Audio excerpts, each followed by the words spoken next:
PBA recap ngayong Wednesday, bakbakan para sa unang laban. Nagarap nga ang wala pang panalong Converge Fiberexer kontra sa Tira Firma Jeep na may kartadang 2 win at 5 losses. Dito nga ay nakuha na ng Converge ang unang panalo nila mula magsimula ang Season 48 Commissioner's Cup. Pero hindi naging madali ang laban para sa kanila dahil maganda rin ang nilaro ng Tira Firma Jeep na umabot nga sa overtime, last 10 seconds ng last quarter.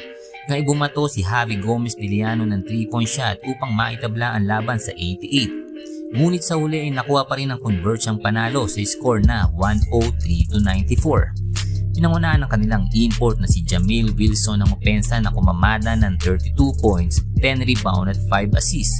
Sa local naman ay nanguna ang kanilang rookie na si Shoni Winston na kumana ng 17 points, 14 points naman para kay Justin Arana.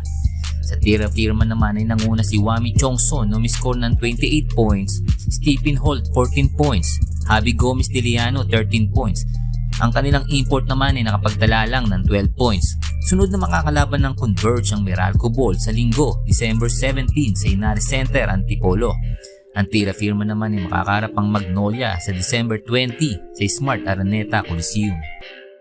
Second game, nagharap naman ang TNT, Tropang Giga na may kartadang 3 wins and 3 losses kontra sa NLEX na may record ng 2 wins at 6 losses. Ngayon nga ang debut game ni Robert Bolick matapos nga niya maglaro sa Japan B-League. Unang dalawang quarter nga ay kontrolado ng NLEX ang laban, ngunit pagpasok ng third quarter ay dito na nga dahan-dahan nakabalik ang TNT at nakalamang pa pagkatapos ng third quarter.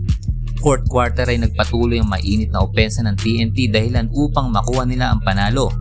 Natapos ang laban sa score na 113-97. Pinangunahan ni RSJ ang opensa ng TNT na kumamada ng 33 points, 15 rebounds, 6 assists.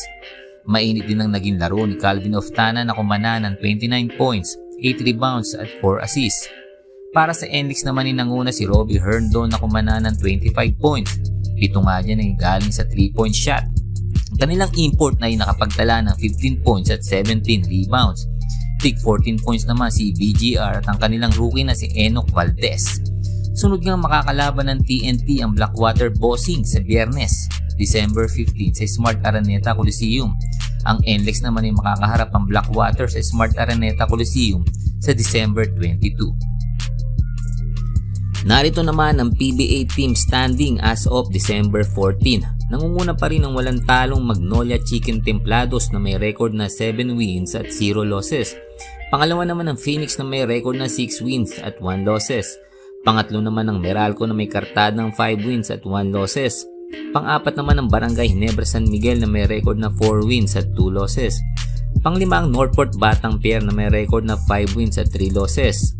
Pang-anim ang TNT Tropang Giga na mayroong 3 wins at 3 losses. Pang-pito ang SMB sa kanilang 3 wins at 3 losses. Pang-walo ang Rain or Shine na mayroong 2 wins and 5 losses. Pang-siyam naman ang Tira Firma Jeep na mayroong 2 panalo at 5 talo.